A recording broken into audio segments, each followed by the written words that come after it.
Hello friends, welcome to Senthan. இன்னைக்கான evening snacks என்னென்னா பருப்பு வடை. அதுக்கு நான் ஃபஸ்ட்டு ஒரு பெரிய வெங்காயத்தை சின்னதாக கட் பண்ணி வச்சுக்கிட்டேன். பெருஞ்சீரகம் ஆட் பண்ணிக்கிட்டேன், பச்சை மிளகாய் ஆட் பண்ணிக்கிட்டேன், கருவேப்பிலை ஆட் பண்ணிக்கிட்டேன், பூண்டு தட்டி போட்டுக்கோங்க, பெருங்காயத்தூளை ஆட் பண்ணிக்கோங்க.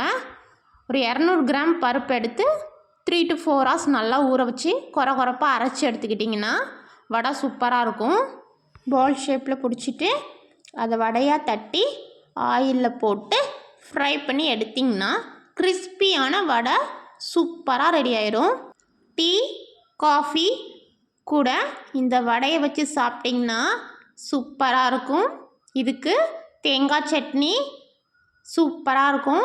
அட்டகாசமான சைட் டிஷ். இதை நீங்களும் ரெடி பண்ணி சாப்பிட்டு பாருங்கள். சேர்ந்தனா சப்ஸ்கிரைப் பண்ணிடுங்க ஃப்ரெண்ட்ஸ். லைக் பட்டனை ப்ரெஸ் பண்ணிடுங்க friends. Okay, tata, bye bye.